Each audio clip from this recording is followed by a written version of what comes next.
Hmm.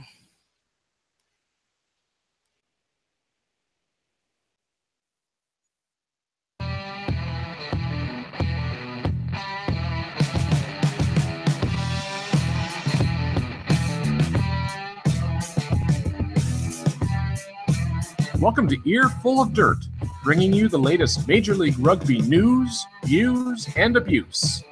Now here are your hosts, Aaron, Dan, and Victor.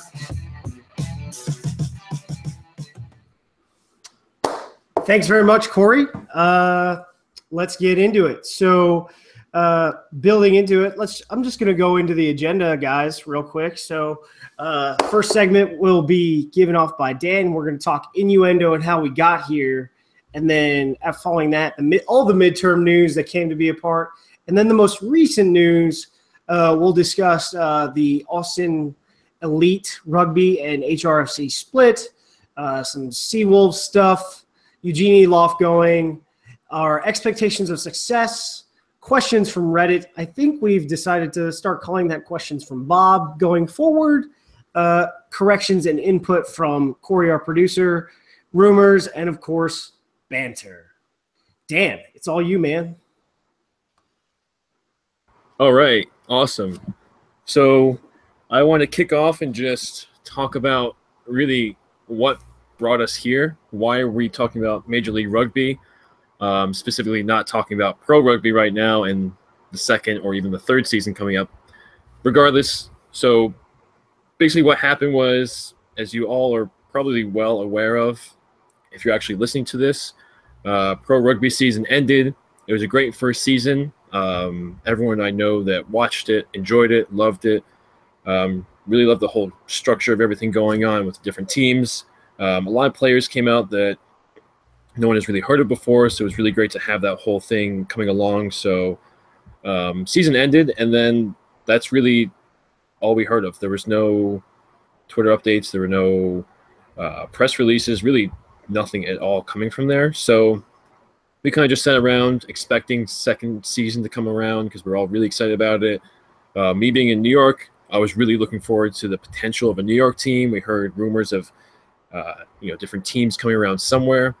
So really just looking forward into that. Lots of rugby coming around, and really getting more towards, end of, I think it was 2016 when that happened around. So then kind of out of nowhere, we heard some rumors come out where pro kind of failed to pay players and vendors and kind of scared us a lot, but we tried to ignore that just to try and get to the second season of pro. And then really out of nowhere, pro kind of stopped, and that was pretty much it. I mean, it didn't officially stop, but all the contracts were voided or canceled, and for all intents and purposes, the pro rugby ended. So we're all kind of really upset about that. Just had to wait until someone else picked up the pieces, what we thought would be years, because the first year went well. Someone took the risk to really come out and do this. But then, like I said, it just kind of failed after 1 year for various reasons. But then a couple months later, we heard some news about MRC, which was the precursor to MLR, which is more of like an unofficial new league that came around between the teams, or most of the teams that are currently part of MLR. It was really just staying within the club structure, but traveling to some of the others and just holding their own unofficial record amongst each other. And then a little bit later, we heard some more news. I think Grant Cole was the first one who really kind of broke this news from This is Texas Rugby, where he mentioned that at the Texas Rugby Union meeting, or the AGM, there was news of another professional league coming around that is now obviously Major League Rugby. So from that was just like a little bit of a hint. I didn't actually see that. I think Aaron was the only one out of all of us that actually saw that little piece of news, because he actually followed every single word that Grant said every single day. So I'm just sitting around on Twitter. I was probably watching other sports or something like that. You're just a hater. Yeah, I'm just a hater, pretty much. And then I saw it was actually Brian Ray's tweet, where it was just a really subtle tweet just saying, I forget exactly what I said, but it was like something coming on, a new pro league coming out next year, ... And then, of course, everyone's freaking out trying to see what else is going on. And then eventually that broke the whole story that Major League Rugby, it's a whole new league coming around. It's going to be exciting. It's going to be amazing. Clubs coming together, forming a more organic kind of process rather than having just one person own the entire league. And as far as we're concerned, run the social media as well. So that's really what blew up from there. A lot of people like This is American Rugby started making posts saying, what is MLR? What is this?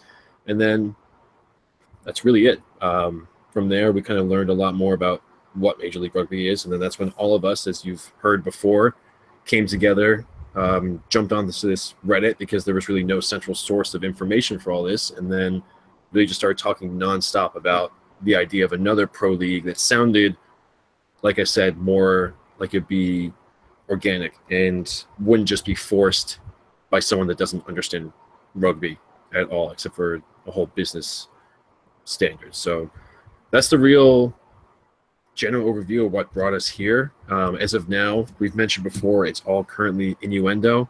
They haven't officially launched just yet. As we've heard, they are more like engaged to be engaged. So we're still waiting for the official announcement that we thought would be coming around now.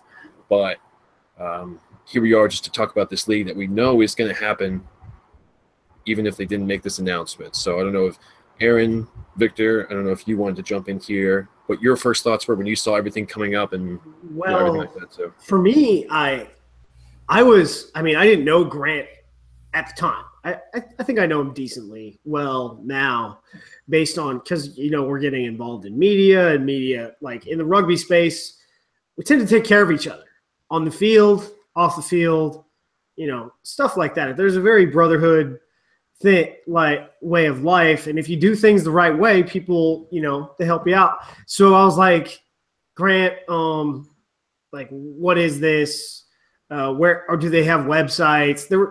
At that time there was really nothing other than really Glendale and Austin, because all their ducks were in a row. Everyone else, you're really wondering what's going on. And so Grant takes that Facebook post down and edits it because he had a fact sheet about it. And he's like, hey, so this is what I heard. I really shouldn't have done this verbatim, but here's my analysis. And here we go. And then Brian Ray breaks it. America's Rugby News gets an exclusive of some kind.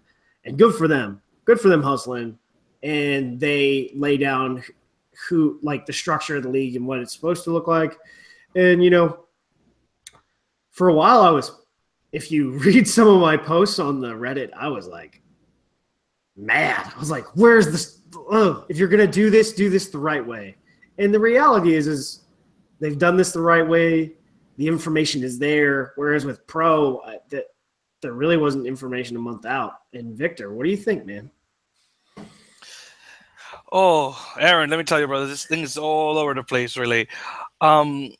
Really, the sort of the break, if you want to call it that, like the breakout story of MLR is sort of came first as a rumor and then eventually just blew up into, well, the league is definitely official. Although again, we're still waiting for an official announcement from the actual league, and here we are, and still nothing. But hey, it really is what it is. But for the looks of it, it seems to me that things are definitely looking well. A couple of hiccups here and there, which we're going to talk about more in detail throughout the show. But yeah, that is pretty much the thing. Also, by the way, in case you're not familiar with him, Grant is Grant Cole, which is a gentleman that runs This is Texas Rugby. So in case you're not familiar with his name, since Aaron just brought him up, just in case.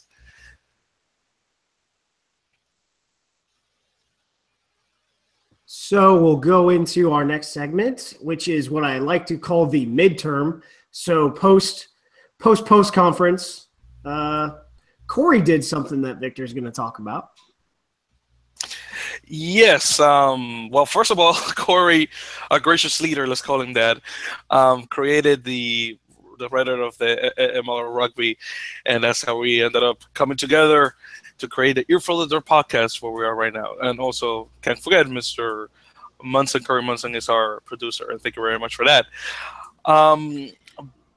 Victor, I'd just say that leader is a little bit of a strong term. I prefer overlord or god. So you just kind of make sure that's my overlord. My apologies, my overlord. Let's do it. I also accept FA. Sounds good. No worries, my overlord. My apologies. Thanks. El Jefe. El Jefe. There we go. El Jefe. I like that. Jefe. Yeah, we could call him El Patrón. We call him El Patrón. Patrón is good. Definitely, we could do that. No worries. Okay, so besides that, and just to continue along with the midterm discussion, as I mentioned, the MLR team sort of spawned a pre-season competition of sorts referred to as the Major Rugby Championship, which debuted this spring, a little bit of the summer as well. Of course, we're expecting a little bit more of this in November, coming up now with the Houston Strikers, who are going to be pulling out a team. I also believe that NOLA, New Orleans or Orleans Rugby, will also pull out a team as well for the season. Still crossing my fingers for the Dallas Griffins and let me see, and Minnesota if that pulls out. But yeah, that is they're coming up. Speaking of which, since I mentioned in New Orleans, there's a couple of rumors swirling around that are pulling out of MLR following the forfeits of their D1 schedule after the big defeats against the Huns. But again, those are rumors. Hopefully nothing comes of that. But the rumors could be true. Definitely with that. Besides that, rumors can really always be true. But usually they're not. Usually they're not true. At least in my case. The rumors were there, but as Victor will get on later, we see the differentiation following NorFC. Exactly. And then, of course, can't forget about Seattle Saracens, who just quietly launched the Seattle Seawolves brand of their MLR, which, by the way, really cool logo with the killer whale or orca, if you want to call it that. Which, by the way, Aaron was mentioning to us a couple of days ago when we found out the fact that it's a symbol apparently of the Native Americans around the area of Washington State, which I was not aware of. Well, that's really cool. And as you know, guys, of course, we had the press release on May 4th confirming the 6 cities. And of course, the companies are attached to each of the teams. So Glendale is 1924 Rugby, Kansas City is Blues Rugby Management. Then we got the Griffins, which is DFW Major Rugby, Strikers, who I mentioned already, the Huns Rugby, which is now, as you probably know, Austin Elite Rugby, which we're going to get on that name later. NOLA, which I mentioned, Seattle Rugby, which, of course, with the Seawolves. Rugby Utah, of course. Hopefully, they're going to get a better name. Hopefully, the Utes. That would be really great. Utes Rugby.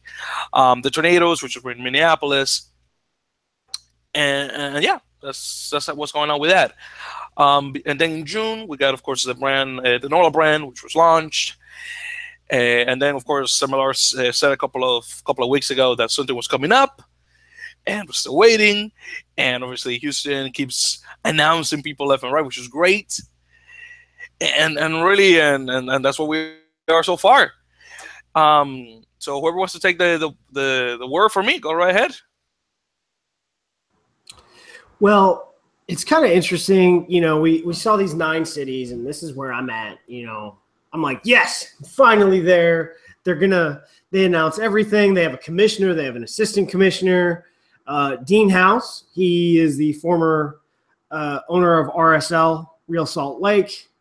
He's the commissioner of MLR. And then Nick Benson, who served as a major consultant for Rugby Utah Ventures earlier this year, was picked up to be the assistant commissioner.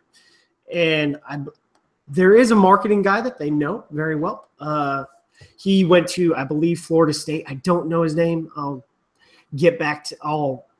definitely send that correction in later. But they are the league offices up and running in Salt Lake City, which we had thought was going to be in Glendale, because just between Austin and Glendale, that sort of was the I guess, the tinder and the kindling to the fire that has now been set forth. So one interesting thing of note is that if you go to the MLR website, which is usmlr.com, Tornadoes Rugby LLC for Minneapolis has been removed, leaving only 8 cities. So that's something interesting. And then again, in June, when we thought NorFC was going to pull out, and one thing you'll notice is that every club that's attached to other clubs has seemingly launched another brand. So what we have is the NOLA Gold Rugby Club in New Orleans. And what do you think, Dan, about all the midterm stuff that went down? I think kind of piggybacking off what you said, it's kind of interesting that Minnesota was taken off the website. They were, as far as I'm concerned, one of the only 2 teams that weren't associated with an existing club, Strikers being the other one. And I haven't heard a single bit of news from Minnesota. They may have huge announcements coming up in 2 weeks, and as we've been reminded multiple times that some of these clubs just can't make announcements yet, or choose not to make announcements yet until there is a more formal announcement from the league. But considering the fact that they haven't announced anything, players, coaches, staff, anything like that, kind of makes you feel like Minnesota won't really be part of next year, especially now that they got taken off the website. I mean, that just may be looking way too much into it, but all the other teams really have made at least some sort of announcement. I know that NOLA has announced the rebranding and hiring of some coaches. Even Kansas City, which I think we've heard the least from, at least mentioned in Facebook posts that there will be players on their Kansas City team who's going to be part of the Major League Rugby next year. We could be looking a lot into this, but everyone has made at least some sort of announcement from that. So I don't know if we think Minnesota will be around next year. I'm kind of banking on them not, but at the same time, I've heard from a lot of people that there will be big announcements from them, at least this month. So I don't know if you guys have heard anything kind of following up on Minnesota or even just other clubs being announced or announcing news. I mean, as far as specific connections to Minnesota, I have some stuff I'll get to that is also on Reddit if you want to dig through, if you're watching. I think it might be on the second page. I'm not sure, but we'll get into that at the in the last segment of the podcast. But I'm going to go into our news section, which we really thought was going to be the press conference. The press conference, I was told by like 2 different sources that, hey, they said 15 August. So us as a group and a bunch of people on Reddit, we're all looking, we're waiting. There's no press conference on 15 August. But there was news. Not the main news, but Seattle Seawolves became fully active. I would say the beast awoke out of its slumber, out of its hibernation, and that killer whale started to swim. They're fully interactive on social media, so if you want to send them a note, they'll respond. And going from there, I expect some news to come out of there a lot and pretty fast. So the big news that happened on the 15th was the 2 press releases from Austin Elite Rugby and Huns RFC. One sort of sounds relatively negative about a split, making it amicable or not. And you had to really look at the nuggets that were in the HRFC one to go, hey, really, this isn't bad. And to me, it really sounds more like what could have been a significant disagreement on one thing, and that was branding and ownership of the Austin Huns trademark, because as we've noticed with some of the clubs, pretty much everyone has been rebranded. So Seattle Saracens launched the Seawolves brand.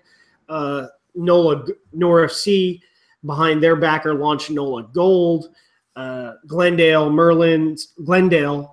since they own the trademark, the city owns the trademark and the license under their agreement with the LLC that will be running and operating the Raptors, they decided to go with another bird in the theme. So since a raptor is the largest bird of prey out there, they went with the smallest bird of prey, which is a merlin. So everyone pretty much has rebranded to separate their amateur divisions. And so what you have is the Huns still staying at Nixon Lane and Austin Elite Rugby starting. And I think this gives them a lot more room to maneuver because there's two major organizations in Austin. So rather than being fully tied to the Huns, you have, the ability to develop strong relationships with both the Huns and the Blacks. They also announced a new co-owner with additional investment from Christoph Levine. And I believe the club is financially sound for 2018, and they'll be ready to go further onto 2019 and be a mainstay of this league. Their finances weren't questioned to begin with, but I think this just makes them a lot stronger. And Thierry Dopin, the manager, the general manager and a co-owner of Austin Huns RFC, was nice enough to get back to me on their new crest. So the intent of Elite Rugby Management is to develop an Austin brand that will grow outside of Texas. And so what we got here, the colors of blue and black represent the roots of rugby in Austin, both the blue for the Austin Huns and the black for the Austin Blacks. Two clubs that are definitely the foundation of the rugby community in Austin. And orange is for the city of Austin, because every sports team, if you take a look, according to Thierry, that burnt orange is associated with every sports team in the city of Austin. And if you want your brand to grow, they gave a throwback to Austin. And then the structure, you have the bull. And cattle stay in a herd, and their strength is the herd. And the herd represents the values of the rugby community. And the longhorn specifically is a throwback to Texas ranching and is one of the strongest and fiercest breeds of cattle. The shield represents protection and also a respect for rugby culture. The bull's horns going outside of the shield is because it's Austin, and the Austinites like to think out of the box. The star specifically represents the Lone Star State, and Austin being the capital.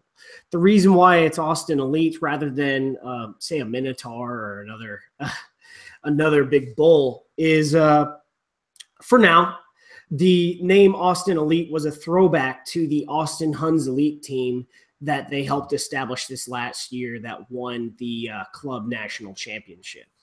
And the last bit of news regarding Austin was Eugene Eloff chose to retire as head coach of from Austin.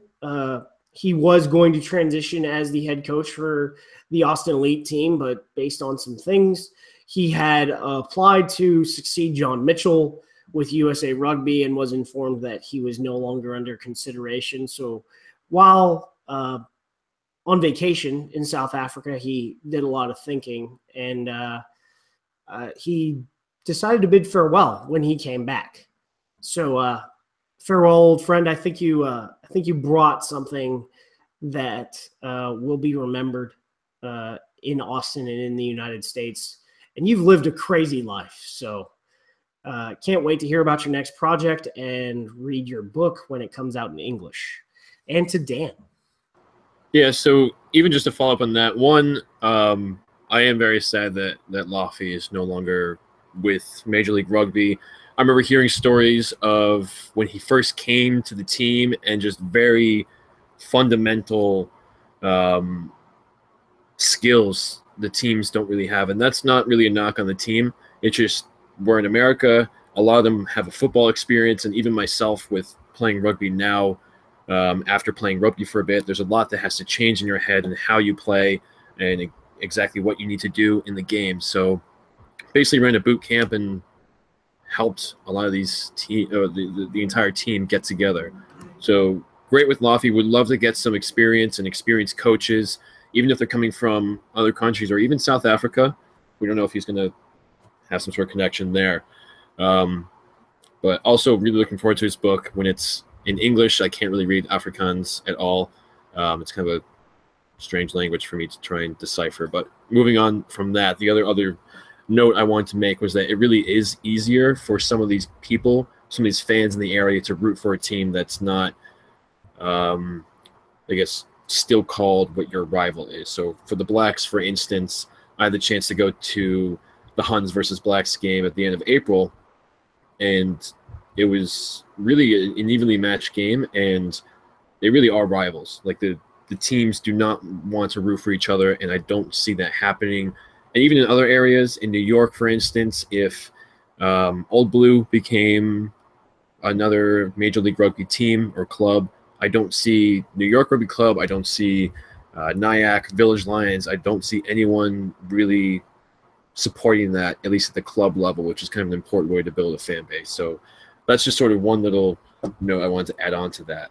But with the whole change of the names, there's the whole the Ted Stevens Act is something that will really be brought up a lot by people, and it has been brought up a lot by people on either Twitter or the Reddit page with being very important to Major League Rugby.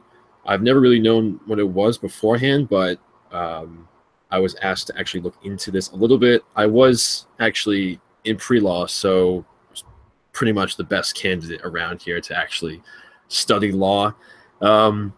Really simply put, the Ted Stevens Act is actually from the Amateur Sports Act of 1978, basically allowing the United States Olympic Committee to designate specific governing bodies for different sports that will participate in the Olympics: swimming, skiing, or in this case rugby. So USA Rugby can be created. It's the only one that's allowed for rugby union in this case.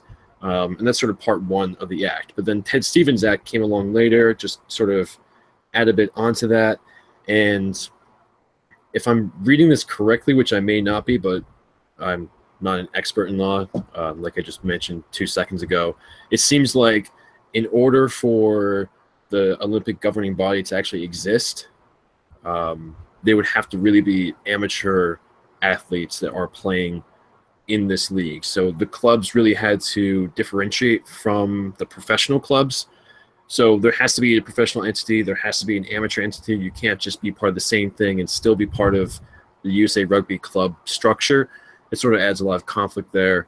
I know Aaron or Victor, I don't know if you've recalled anything from the Reddit page or if you've done your own research into the whole professionalism side and sort of the significance of that, because I'm really, like I said, not an expert, even though, like I said, I am the pre-law guy here, so I really should be the expert. But it's been a couple of years since I studied. His new job is legal intern.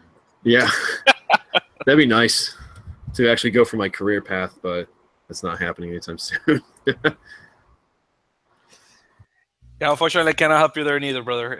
Law is not my forte. You don't talk about law when you're giving tour guides? No. When I'm giving tours, usually we don't try not to talk law, politics, no religion, because you don't want to scare people away from the beautiful city of New York, as you probably know. Yeah, I guess it's kind of tough already, but well, I want to know your opinion about all this like what all this drama, because some people think this is drama. I thought it was drama when it first came out. I thought it was a terrible thing, and I guess I bought into the mainstream media, or whatever you want to call it, but I kind of saw that, and I saw the news break, and I go, oh, no. There's differences. They're arguing. The Huns aren't going to be a team anymore. But then I kind of saw, especially Grant Cole, he was really the person that leveled me out and probably leveled all you out too. I saw him post on Twitter and the Reddit page and just saying, no, this is really just them posting that they're going to be a pro club. There are some, this seems like there is a disagreement over the trademark, but it's not really like the owners were fighting with each other. It's the same owners that we expected. Todd Clever, Thierry, oh man, I can't really pronounce French names very well. Dupin. Thierry Dupin.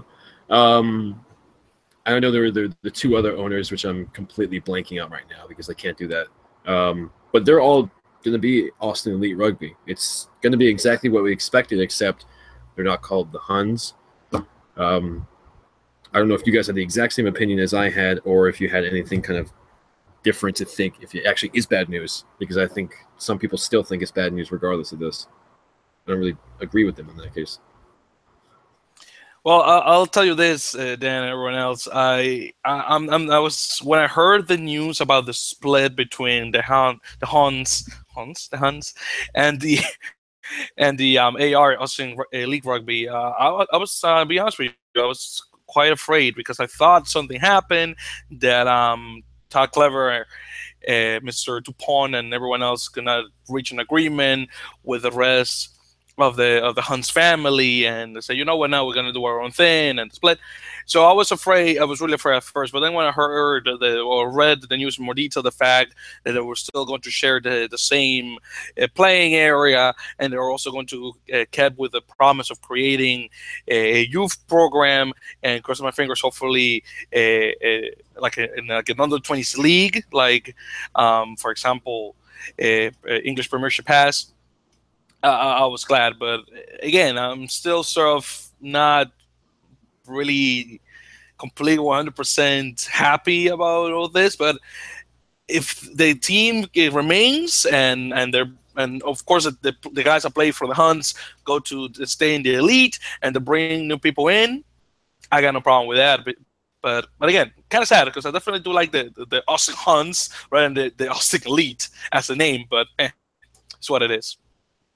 I mean, so I just- what? Okay, Corey. Oh, sorry. Go ahead and go. I was just going to jump in real quick and talk about this from the perspective of the Reddit page. It was kind of an interesting process because when this came out, like Dan mentioned, there were a lot of posts. I think there were at least 3 posts. And at one point, Aaron, you even had to lock down comments on one of them just because I think it was kind of getting away from us pretty quick. And it's the beauty and the challenge of having a page like that, because first we are able to kind of deal in information where it may be innuendo, it may be rumors, and it doesn't, because we're not an official media outlet, it doesn't hurt us at all just to post that stuff. But then you can kind of get a lot of naysayers pretty quickly. And so I got to say, I was really impressed with how the community kind of batted that back and got us all back on track pretty quick when that news broke, because we all really, really, really want to see this thing succeed. And I think the reason we're on the page, the reason we're doing the show is because we have a passion for the sport and for this new league. And whenever you see something that's starting to remind you of things that have happened in the past, it makes sense that you get a little upset and you may overreact. So I got to say, I was really impressed with everybody here on talking to us today, as well as a lot of other really valuable members of the Reddit community. So good job, everybody. Hey, we're official now. This is podcast number 1. All right. So I was lucky enough to get the first press release the night of. So before it, I guess, as soon as it hit midnight in Texas, I got an email and I sent it to the group. And as was explained to me by, an internal source, it was like, yeah, there was a disagreement about some things. And I think the biggest one, for me, like the biggest one was, hey, control of the trademark. So if you could say there was drama in Glendale because they sold a significant percentage to, the person that's going to be operating the private venture that runs the Raptors, maybe there was a fight there. I don't know. I just know that officially the city of Glendale owns that trademark. The city of Glendale also owns the MLR trademark. For anyone that wants to know, you can go search it. This is where it got really weird for me back in April. I was like, this is strange. Why would the city of Glendale own this trademark? So that's where I wanted to see the Huns, but based on everything else and how all the brands are just separated and how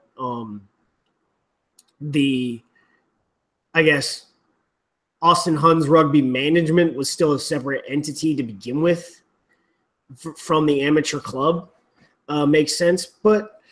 And Thierry Dupont said on a podcast, I think it was with Warren and Preston, maybe on a quick tap for Red, White, and Black Eye, that the idea that MLR had put together was in the guise of the European system where there is a professional side, but there's also a separate amateur club that had, at the time, currently has voting rights within the professional side. So if you go to Stade Francais, you go to Racing 92, you go to Racing Toulon, Racing Narbonne, the amateur side of the club has votes in how the professional side operates. They don't fund anything. They probably get some money from it for what they do on their end, but they do get a say. So that's what, and it also gives you, the sense of community already that, you have a 5-year-old playing Huns minis, playing rookie rugby. And then you have that same 5-year-old 13 years later is an under 18 high school player within that club and vying for an academy contract to eventually make the professional side. So I was totally bought into that. And, their marketing company, Rugby United Marketing, that they've spun off, Diana Anderson's a genius. So I think this had something to do with that as far as the overall strategy was with the league. Hey, be connected to clubs locally, but you need to have a separate name from the amateur organization. So there is that. Like I said, I thought that was crazy. For me, the biggest one, and it says a lot about what is internal to politics in USA Rugby and whatnot, was Eugene Eloff leaving. I'm saddened by that because great guy. But I think who they've got on staff still, Danny DeVilliers, I think he's going to take over. And I think Pedri Wanenberg, who just completed his level 200 certification from USAR, he'll take over as the assistant head coach if he's still there. I'm not sure. But I think they have the core beginning of a new staff already there. And things are going to move forward for Austin and the rest of the league. And Eric, I think I don't want to cut you off there, but did you just confirm that Danny DeVito will be the head coach of the Austin Huns? I just want to make sure I heard that correctly. So yes or yes? Danny DeVito, yes, the short guy, the short dude, bald, Perfect hooker. great hooker. No, Danny DeVilliers, I think he's a South African. He was their attack and backline coach this year, so he's very well familiar. He ran this Elite Sevens this year for Austin Huns, so I think they've got their foundation of coaching still in place, and they've got Todd Clever on the field to help establish the player culture. And, I think, like I said, it really concerned me as soon as I read the first press release about where we were going forward, but I think they've done everything they need to do to remain one of these stronger teams vying for the first Major League Rugby title. I think we will go into our expectations of the league. Dan, why don't you go over yours first? So basically my expectations and really what I consider the league to be successful, it's tough to tell after the first year, but I think it's really important to establish two things. One is to be able to really create a youth program, have a team. It could be academy, or it could really just be a U20s team or a camp of 50 players to just come out just to have fun and play. Some sort of youth program in place just to sort of not only create the pipeline for Major League Rugby, but just create the pipeline for rugby in the USA. The second thing, which I think is actually a bit more important, at least short term, is to really develop a league or a place where rugby players can come together. They can be paid every single game to play. It doesn't have to be that semi-pro where they might get $200 to play match day fee or something like that, but every starter can get hopefully more than this, but $10,000, $20,000, $30,000 a year from this, and actually make some sort of a career out of it, at least for a couple of years. And with that, having a bit of a centralized league where whoever the head coach of USA Rugby is can look at the league and they can watch the games and they can actually see who really is or who are some of the better players in the league in the US who will most likely, I guess, have the heart to really go after USA Rugby and being able to play nationally. So if they're playing for only $10,000 to $20,000 a year, it kind of shows that they really are committed. Not to say that people in other places aren't, because they are for other reasons. Like I know a lot of people from like Old Blue or Nyack are working in New York City and committed to working in New York City, and that's their main career, but they have a really good job on the side working with those clubs. But being able to really play here, and I think I've actually gone off on a bit of a tangent and lost my train of thought. Before I go, I just confuse every single person that may be listening to our podcast, maybe Victor or Aaron. I don't know if you had your own initial thoughts on the expectations of the league or what you would consider a success for the league coming up. Okay, Dan. So for me, what will be a success for the league is that it lasts more than one season. I'll tell you that, because after we got burned, last year with pro rugby. It feels like a decade ago. It was just last year, but it feels like a decade ago. Seriously, brother. Oh my goodness. But in all honesty, if it lasts more than one season, I will consider it a success already, because at least it's doing a lot better than pro rugby ever did. But going back with expectations. So besides the fact that I wanted to last more than one season, is obviously the expectation of more teams opening it up across the country. The fact that hopefully they get some channels at TV rights, broadcasted on television, try to get the game going, because keep in mind, if there are not new eyes of the product, we cannot get the product to go up or go anywhere. So I mean, rugby already has a fan base, but it's small. But we're already diehard fans. I mean, we're doing a podcast right now talking about rugby. But again, we need to get the game into new eyes, and you cannot do that if you don't put it in as many channels as possible, or you make it as easy as possible to access. And I can speak for, I think, most of us guys when I can tell you that just a couple of years ago, it's just really hard to find rugby without going to any sketchy websites, because I remember one time it was hard to find it on sketchy websites. Well, that's very true. That's another thing too, because I remember going to freaking Setanta Sports trying to find rugby.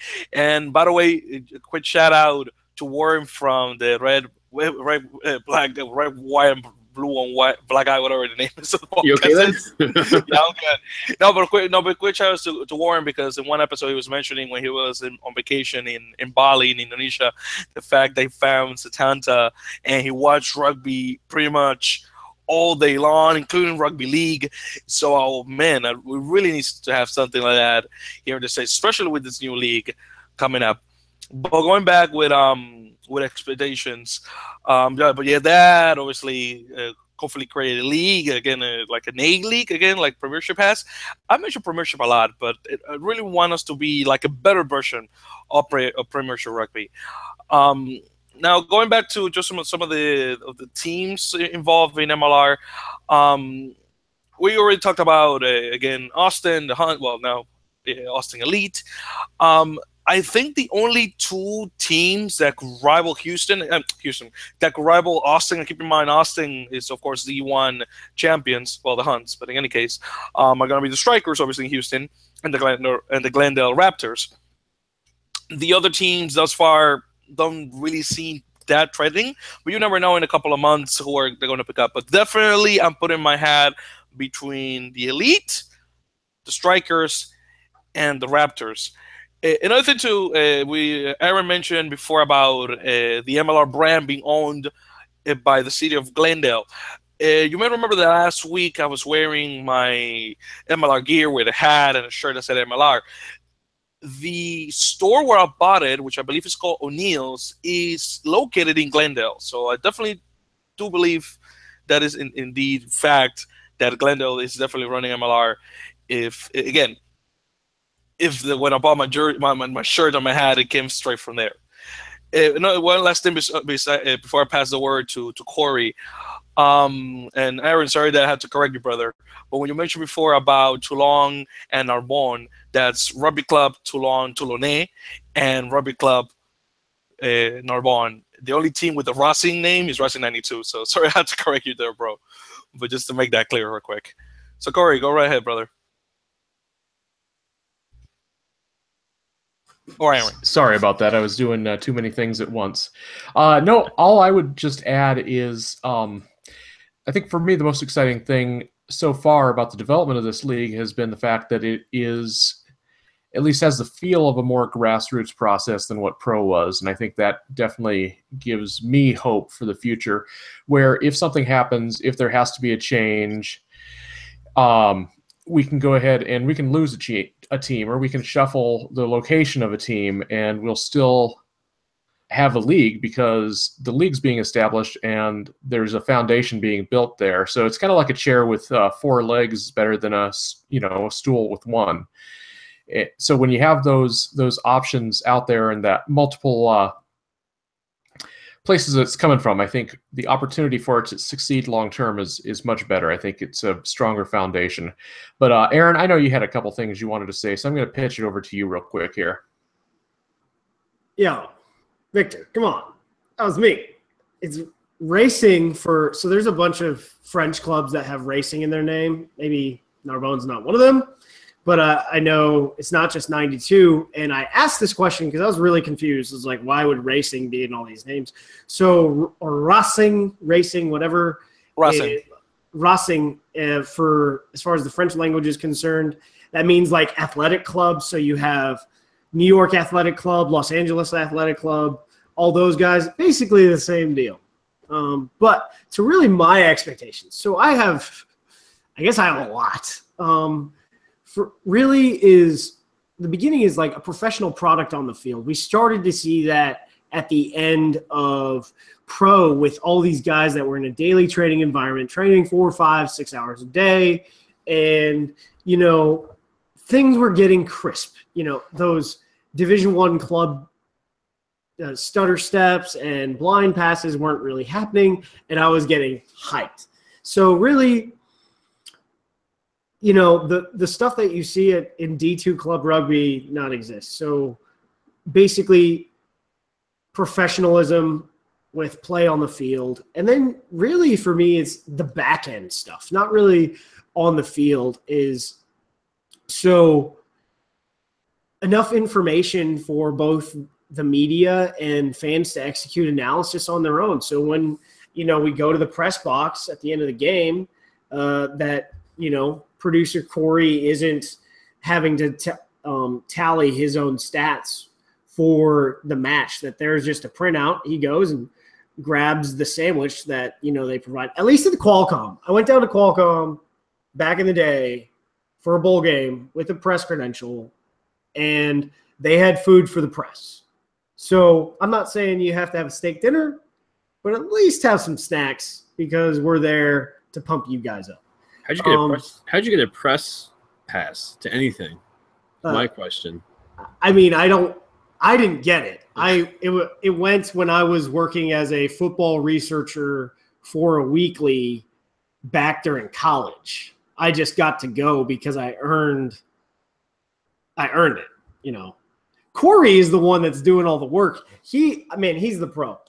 We're like 2 episodes in and we're being treated like professionals, which is awesome. Thank you very much. He gave us sandwiches. We feel good too. But so right now we're looking really at Flow Rugby possibly broadcasting the entirety of the season. So currently the Flow Pass is $149 for all of Flow's content, and that doesn't include rugby. That includes football. That includes Olympic sports. So if you're into anything, they've got tons of content. And Flow Rugby's site, just Flow Rugby in general, they've got tons of free videos, tons of articles that you can just go on. Alex Goff is the main writer right now. I think he'll end up being the editor as this thing builds for them. So just if it's going to be, 9 teams, 8 teams, if it's 9 teams, there's still only 4 games a week. at least one or two of those games in front of a paywall, easily accessible, so that you can grow the game. The other three, if there's a paywall, I understand that. But a national game of the week and then local cable providers, because the Huns did that even though they had a national broadcast with Flow, they still had Spectrum televising their games. I know that Glendale and Rugby Utah did over the top through their Facebook page, so that's also an option. And then really is more player welfare and long-term. What I know is, single A baseball players live on nothing. It's roughly about $6,000 a year plus their health insurance and whatnot. But by year 4, let's say a livable wage of 20 to 30K is the floor of the league, plus a benefits package, favors in kind. And then really the big thing for me, of course, is no player coaches on the field. And why that matters to me is we're really missing technical coaches in the United States. So that's one thing that this league can help build is technical coaches. So instead of, your forwards would have 2 coaches, your back line would have 2 coaches, and your kicking backs would have a coach that teaches them kicking. So that would be a 5-coach staff plus a head coach, which is, would put you in line with the bigger clubs in Europe and put you at a different level than we currently have, even for our national team under Mitchell. I think Mitchell had himself and then 2 assistants. So highly technical coaches and a number of them, because, flankers and locks do different things than hookers and props. And then,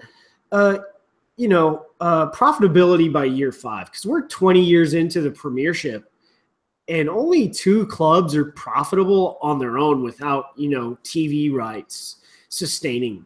So that's really, where I think we could go with what is a success. If we contract and then expand, Major League Lacrosse has been around for 16 years now, and they've contracted twice and expanded twice. And we're at the second highest number of teams. So there is that. And I think Corey is going to hit us up with questions from Bob.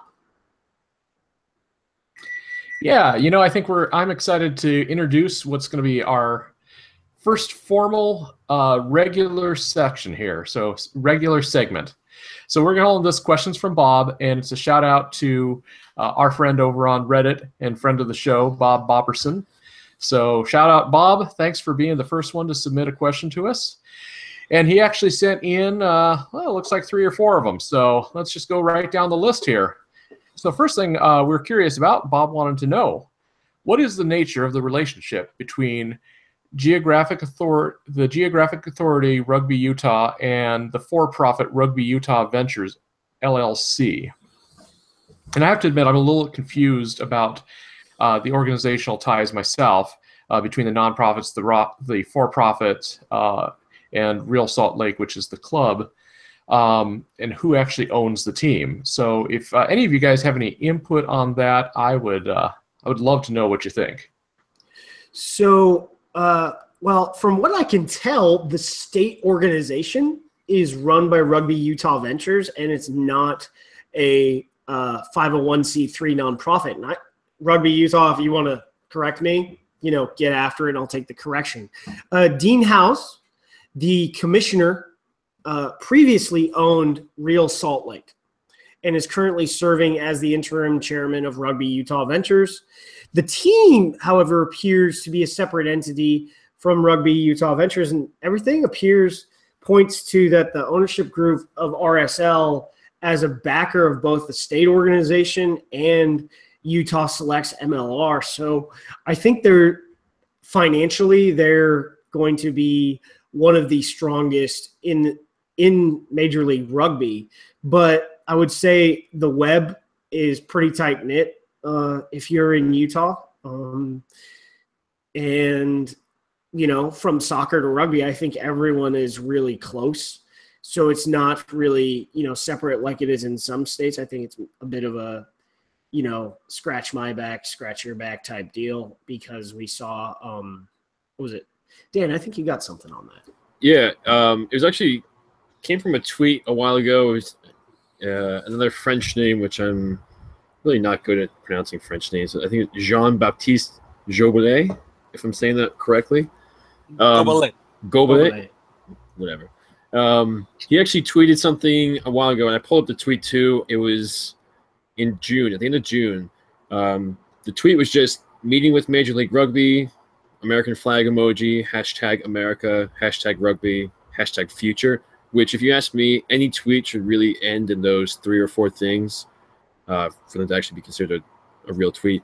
Anyway, so the picture, which we can actually share too, just to make sure everyone knows what we're talking about, it was a picture of them at the MLR headquarters, or it looks like the headquarters in Utah.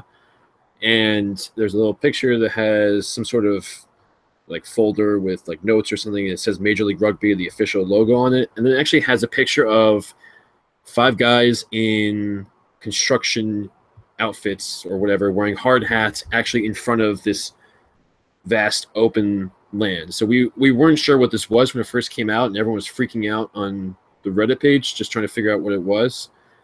And it turns out that at least I don't think it's confirmed, but we believe it's the Real Salt Lake Academy headquarters, which something we can also actually share too from a while back. It's basically that academy is a training facility, and it has about 3 or 4 practice fields, one of which actually looks like it has about 6,000 or 7,000 seats at it. There's actually a whole article that came out that never mentioned rugby, so this is a lot theory. It's a lot of innuendo.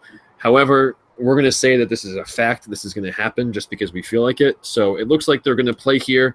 There is obviously connection to Real Salt Lake and Major League Rugby with Dean Howes, and actually the current owner of Real Salt Lake has had ties to at least saying he wanted to invest in rugby and other sports that were not too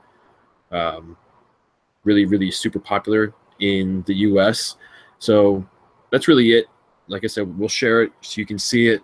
It's just a bunch of guys in front of a vast canyon of nothingness so far, but it will be something that's the future of rugby in America. Hashtag future. So that's my entire point on that, at least for the first question from Bob. Corey, I think you want to, unless someone wanted to jump in on that, I think, Corey, you wanted to go into the second question from Bob. Actually, real quick, guys, let me jump into that. Don't you think it would be really cool that teams from Major League Soccer sort of transition a little bit into Major League Rugby? So that way you have like a little bit of a partnership. So one form of football grows along the other. I think that's cool. But I mean, you guys tell me otherwise if you want.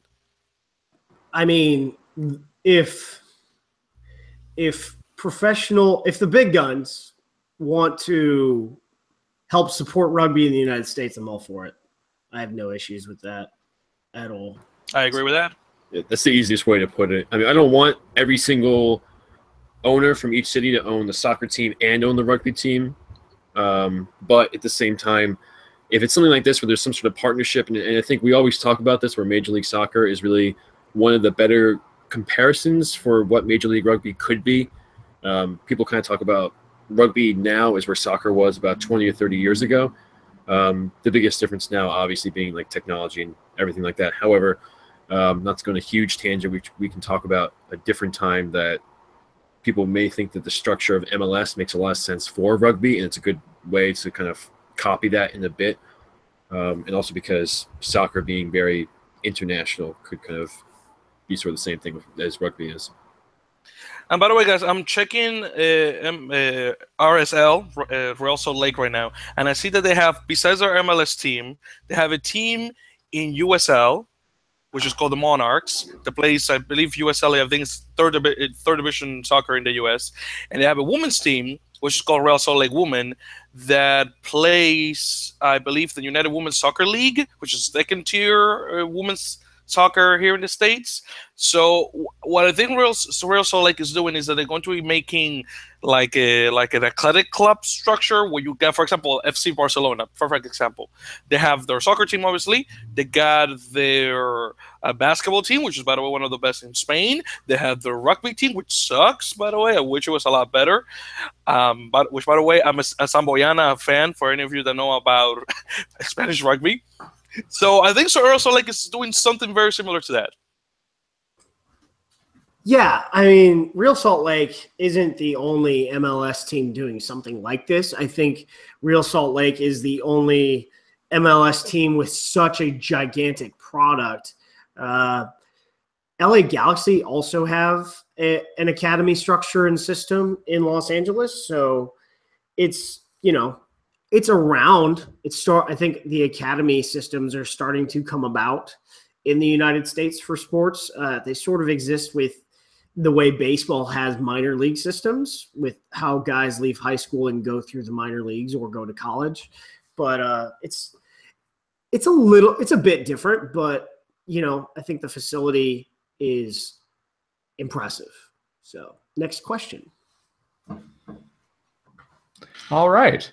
So next up, we want to talk a little bit about how MLR as a league relates to the national structure in the U.S. So specifically, Bob had asked if MLR does not get sanctioned for some reason this year, so we're not formally recognized by USA Rugby, possibly because of problems with the relationship previously with Pro or some other issues like that.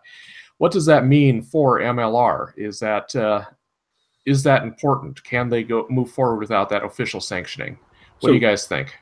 So I know that they can go forward. I don't think it really affects it too much. However, I know that Diana Anderson did mention that I think they won't seek sanctioning for 2018, but she also mentioned that really, regardless of whether or not they actually get sanctioning, the league is still going forward. So I know the pro rugby thing really complicates it, and I know that common sense would indicate that they would not try to conflict with pro rugby sanction and avoid any kind of possible idea of someone creating a lawsuit. So I know that they said 2018 they're not going to seek it, but even in the future, if they can't get it, it's not going to stop the league.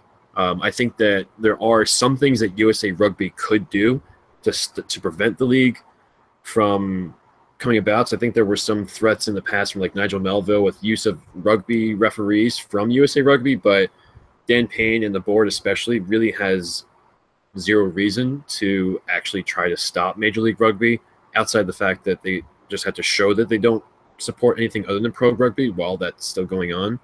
But it's only good things for USA Rugby if they allow it to happen, even if they say like, oh, that's bad, you can't do that, and just let it kind of just still exist.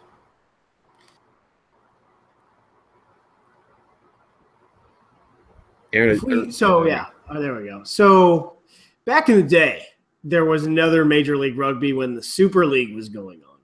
I had no idea what the Super League was back in the day, and I knew what rugby was, so that can say, you know, how well that was marketed.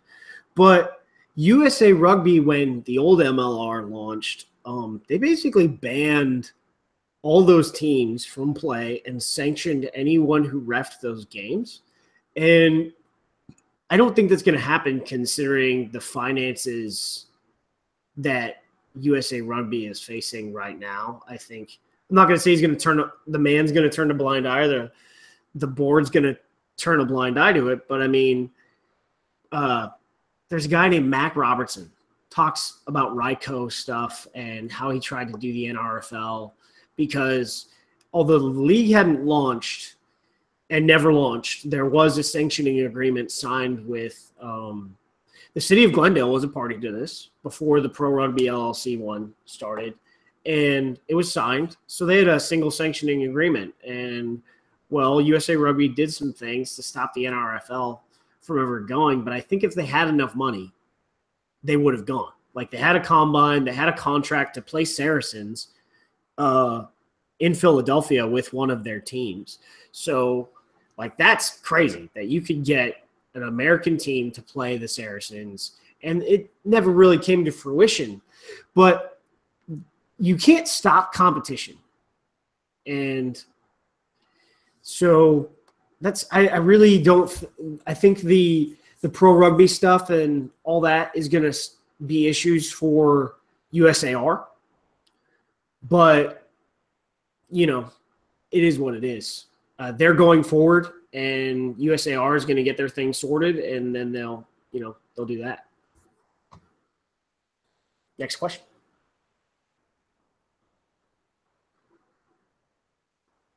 Corey. Yeah, sorry about that again, guys. We'll get this thing figured out. So the last question for the day we just wanted to go over real quick is what, if any, marketing plans for the whole league are we seeing kind of being developed? I know you'd mentioned Diana before being very involved in that, and I know I have seen stuff from the Deputy Commissioner, Nick, and he's been out talking to some folks. So what are you guys seeing, and what would help us get to that next level? Well, what the league could do is take the pro rugby approach and do marketing the way that pro did it, which was through the internet, trying to get the word around, and then people started to watch it like that.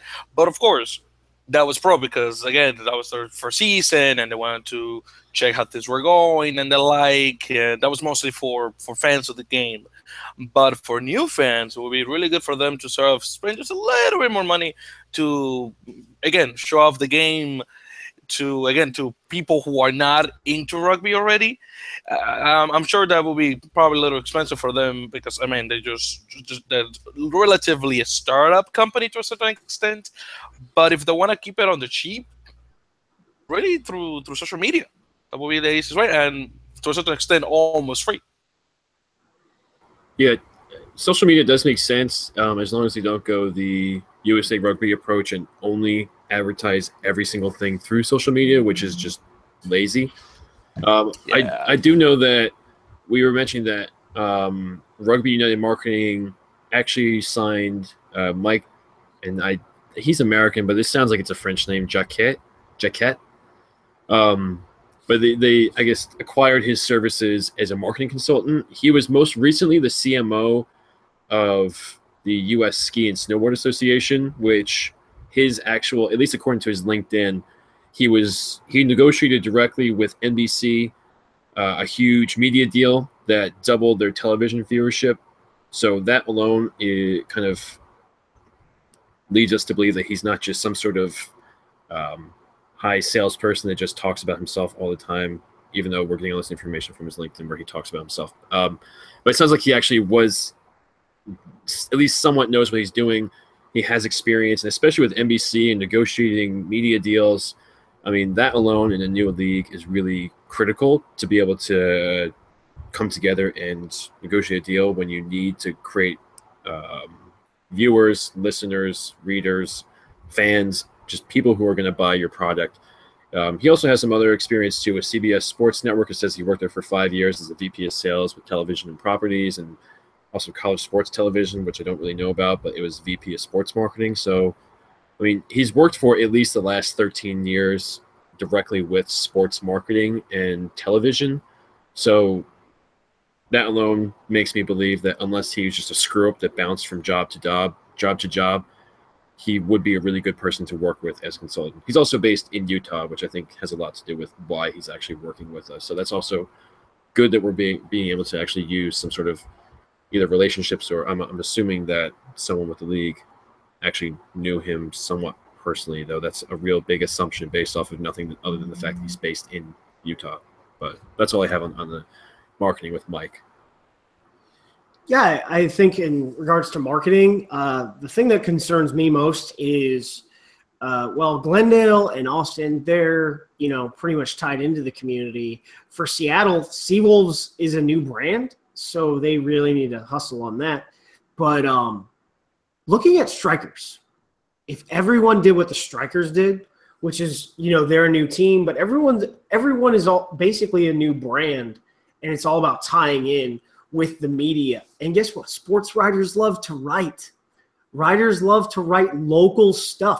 So if you talk, if you look at what's going on in Houston, there's articles coming out all the time. They're on the local sports radio all the time. They're out there. They're talking to the local clubs. They're establishing relationships.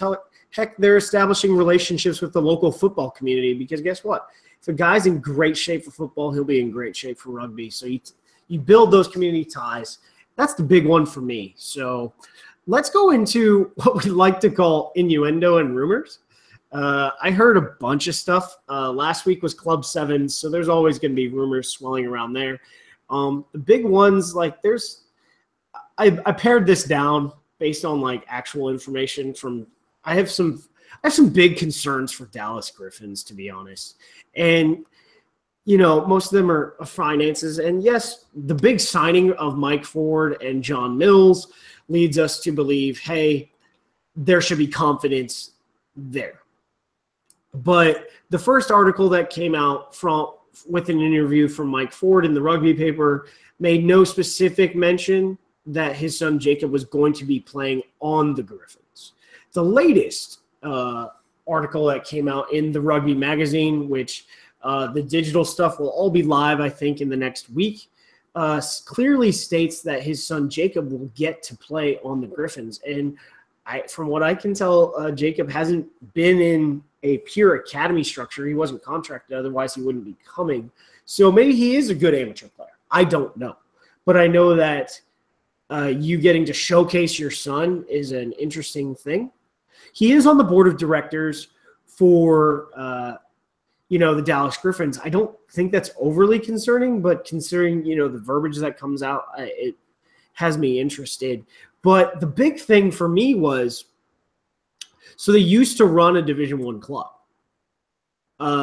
They shut it down in the last summer. They were going to be members of the MRC, and the way Texas plays rugby, they play 15s in a unified season in the spring. Well, their team went defunct. They didn't have it, and that would have been a stress test, with all the travel that happened in the MRC. So, and then later on this summer, and you can find it in the True Notes, Texas Rugby Union, for their meeting notes that happen monthly, the Dallas Griffins Women Club folded and merged with the Dallas Reds. So they used to have, an amateur club, and now it's gone. So that, I think the overall support system may not be there. I'm not sure, but I know for a fact that the MLR owners as a group are very concerned and want the success of every franchise that is there, from the beginning. And then here's an interesting one. So if you're on Reddit, you've seen some stuff through the SOS Office of Secretary of State in California. You can go there, look up San Diego Rugby LLC. And I think we're going to say that with the withdrawal of Minneapolis Tornadoes LLC from the Major League Rugby website, that we are going to see a California team. And if you look at the LLC and you look at where the address leads, the ties are to a real estate investment corporation that's pretty significant. So I think there's money there. There's definitely money there. And again, it was rumored that it's the same foreign partner, which was the Stormers. And if everyone knows, there's a South African who coached the Eagles Sevens and was also an assistant coach with the Breakers. Well, that web is all spun real tight. And I'm going to say that we find out that, not Matt Turner. Matt Turner is a different guy. Matt Hawkins. Correction, Matt Hawkins coached Eagles Sevens before Mike Friday. He helped coach the Breakers, and he's tied within this community. And now getting to Matt Turner, he was a former Eagles Sevens international. He played this summer for the Washington Athletic Club. And I asked him if he would like to come on the podcast sometime soon. And he said, yeah, just give him a time and place. So that will be really awesome. I think he'll be playing with the Seattle Seawolves. Don't quote me. He can tell us we're wrong, but I think that's real. So there's all. We'll find out firsthand if we're wrong. Also, I didn't want to cut you off, but I do remember that I think it was like San Diego Breakers fans Twitter page is probably has only about 50 or 60 fans, just because there is no longer a San Diego Breakers.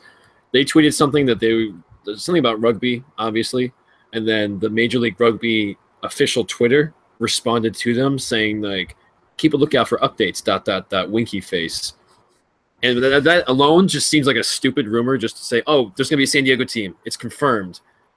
But then when you or someone else found this whole San Diego Rugby Ventures, like, LLC, we're like, okay, now it's not just a stupid tweet by MLR, which seemed weird that they would actually post that because they're usually pretty silent. But that kind of confirms it here. There's going to be a San Diego team, 100% guaranteed. So do you guys think that's 2018 or 2019? 2024, maybe. I 2019 think for me. I'm gonna, to be honest, based on who is the talent that's in SoCal, I think they could spin up real fast and be ready to go for 2018.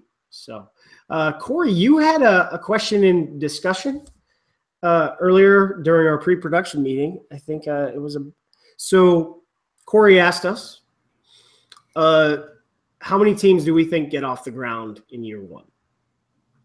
Yeah, I'd like to know what you guys think. I with all this news, once again, kind of like I mentioned before, I like the structure of MLR because it lets us swap some stuff if we have to. And we saw that early on with Chicago being in and then saying, no, we need some more time. And so we were able to back that off, and now we're looking at very possibly doing that with Minneapolis, possibly shifting that over to San Diego, which, as many people on our page has been screaming for a California team, I think that would make a lot of people freaking happy.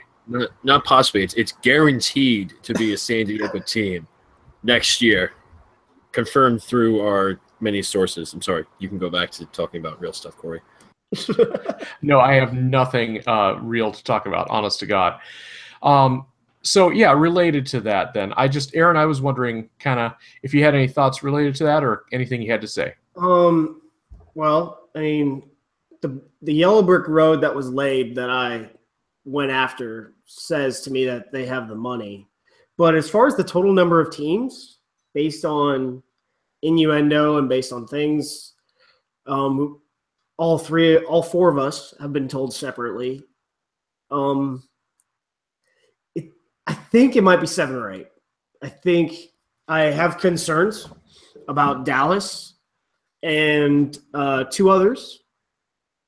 There were concerns earlier, like I said, Victor noted, about New Orleans Rugby Football Club when they forfeited most of their D1 matches after getting creamed by the Austin Huns.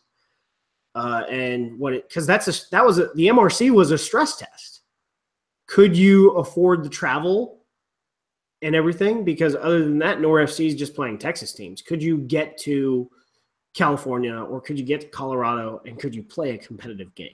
So money and having everything laid on. So it's not just Dallas that I'm concerned about. I'm concerned about Kansas City because they aren't really talking that much.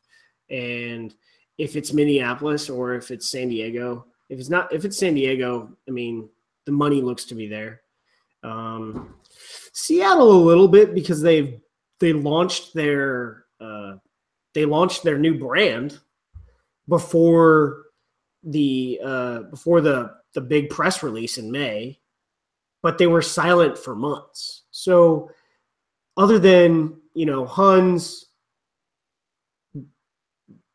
Huns, Raptors, Rugby Utah, and Strikers, there is concern for, I would say 5 ninths of the league but I would say total, I think it's going to be, we might go 7 or 8 rather than 9.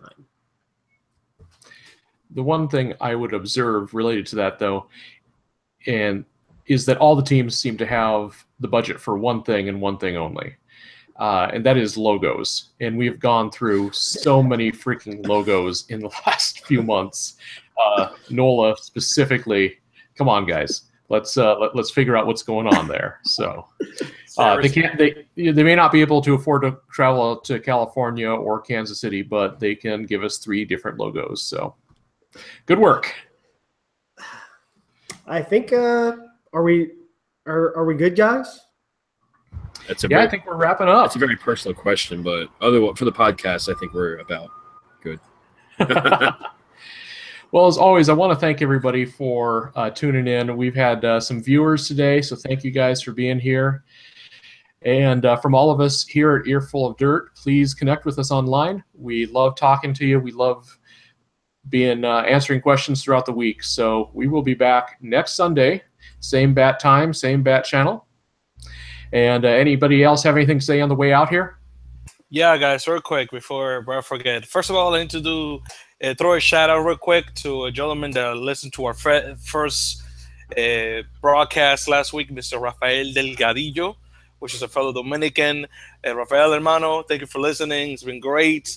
I'm so glad that we have Dominicans down in California, of all places. We usually don't go to the West Coast, but this brother's down there. He's doing well. Also, guys, if you're watching the live stream, sorry that I didn't put my Twitter handle. The thing is that I forgot about it, but because everyone else has it, just know mine is at Victor NYC Tours. So again, that's at NYC. At Victor NYC Tours in case you want to follow me on Twitter. All right, guys. Well, thank you again for joining us, and have a wonderful week. We will catch you next time. Bye. Bye. Connect with Earful of Dirt anytime. We're on Facebook and Twitter as Earful of Dirt. You can email us at earfulofdirt@gmail.com or call and leave us a voicemail at 720-600-2679. Until next time, for Aaron, Dan, and Victor, I'm Corey. Thanks for joining us.